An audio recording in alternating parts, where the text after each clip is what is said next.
Alright, welcome to Gundam Explained. My name is Adam, and today we're just going to be looking at the G40 Gundam that came out last year. It's supposed to celebrate 40 years of building Gunpla, or of, I guess, 2019 marks 40 years of Gundam. That spawned the Gunpla Gundam plastic model building, and that 40th anniversary is 2020. So, after helping my son build a couple models recently, kind of got me back into wanting doing it. And so I had a few that I haven't built yet, and this is one of them, G40. I have the Beyond Global and the Origin high grade, which I'll get. But actually, let me try something here since I've got this hero cam set up to get some cool shots of it. As you can see, there is a mess going on in that hip section. I'll get to that in a little bit. Little difference to the head. The body has kind of a late UC era feel, like Victory Gundam. On the back, beam sabers where they would be, etc. All looks, pretty standard for an RX-78 too. All right, let me shut this off. All right, but so let's have a look-see here. How am I gonna do this? All right, here we go. Here's a kind of a better angle here as I attempt to look at the camera and talk. But so really, it's a cool design overall. Not much really to complain there. I really like the way it looks when it's in its kind of default position. So as you can see here, this can hopefully get you a good look at it. I really like the look of the boots, the feet, and as it goes, it has kind of the same staple RX-78-2 looks to it. On the back, the beam sabers can actually fold down, which is a really cool look. It kind of encompasses a lot of different beam saber looks on various mobile suits. But while this looks cool, definitely worth the price at the time, I went into building it. Let me try something real quick. This is much better. One thing that I wasn't a fan of is as I was taking the pieces off the runners, a lot of them were like very detailed, where I felt like that could have been a few pieces. Instead, it was just one. I mean, it was an easy build, and that's nice for everybody. Another detail here is with the shoulders, how there's this on both sides a little piece that comes up. That's pretty cool. It doesn't happen really everywhere else. I thought that was going to be a thing here when I put this on, but it is not. It does have it down here and here, but I don't know. I felt like a little more of that. Anyway, I'm just complaining, and that's actually all I'm really going to do. So, again, I like this, and I think it's worth it, but it's a little over-engineered. So they were praising it for, I guess they had a design philosophy that the skirt would not be movable at all. So that's cool, because then I can move the leg up like this, and I can move the leg back pretty far. Out to the side is it's decent, but what it's doing is it has this drop down mechanism, which we see, and it's engineered differently in different kits. But for this specifically, it just then I don't know. It just looks weird. Then if you were to like you saw, or if I was to pose it around, I mean, look, you're basically pulling part of the articulation out to utilize it here. The thing is, it just this just reminds me of the bad animation that sometimes shows up in I'm gonna move this to be more comfortable. It sometimes shows up in the original Mobile Suit Gundam, and it's just I don't know. And it's even like the hands. I wonder how much of a good shot I can get of the hands and the way they're designed.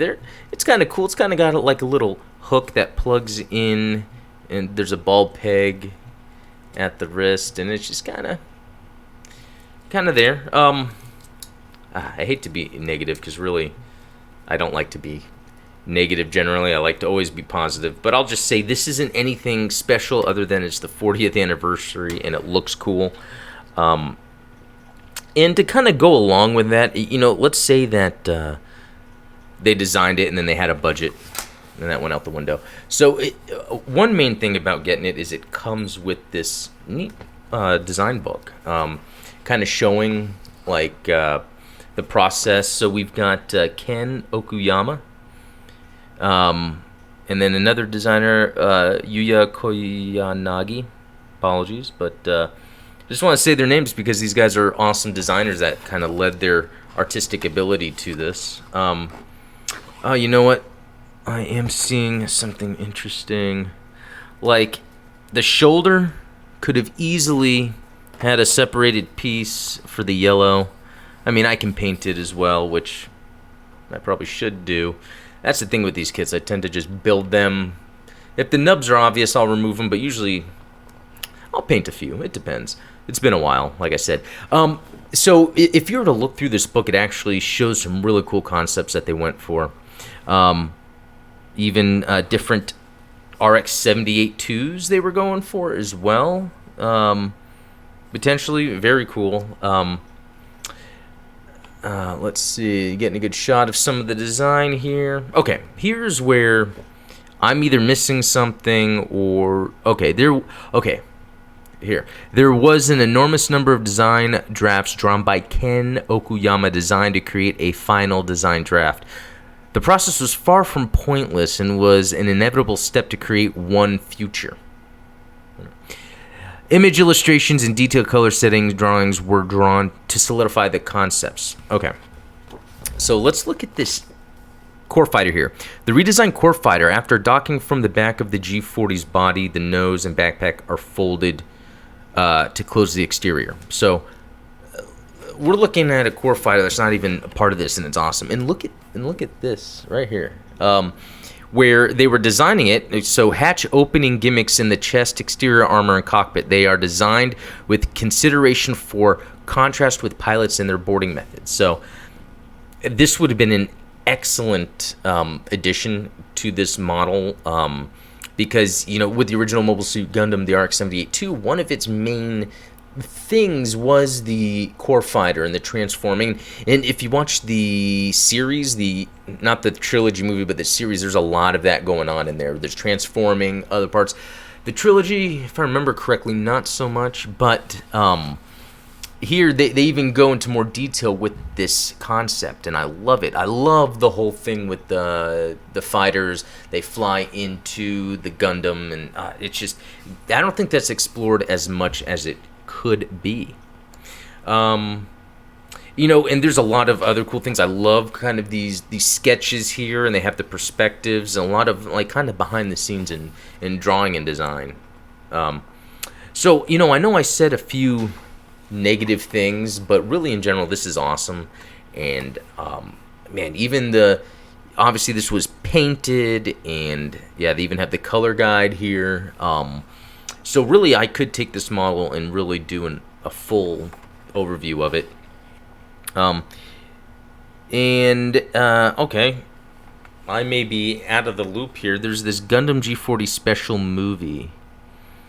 The final, in the special movie, we aim to create a combination of theatrical elements from first Gundam series 40 years ago and battle scenes with newly created settings. Of course, the Zaku 2 also makes an appearance. The Zaku 2 is designed as an extension of a tank, while the Gundam moves like a human being. Okay, that's an interesting way to think about it. I never thought about before, even though the Zakus are really an extension of the mobile workers that the Principality of Zeon put together, but maybe their idea was using the basis of tanks. I mean, that's kind of seems like what it's saying here. Anyway, if you thought the movie was cool after watching it, please assemble the Gundam G40. Okay, so again, I could be ignorant. Is there a G40 movie? Maybe it's just like a little recreation of Gundam with the new G40 model. Not sure. Let's see, and then here's a little timeline just kind of showing 1980, the birth of Gunpla. 1990s when high grades came around. And I have a few of those from the F91. Those kits were a pain to put together, but pretty cool. Yeah, and that's really it. So, back to this, again, for those that are Gundam fans, this is worth building, and having that. The art book is really cool. It's cool to have little designs like this because this doesn't have to be the final Gundam, and that's what's cool about Gundam is there's all different types, and you can customize it and make it however you want. So, anyway, I hope you enjoyed it, and talk to you in the next.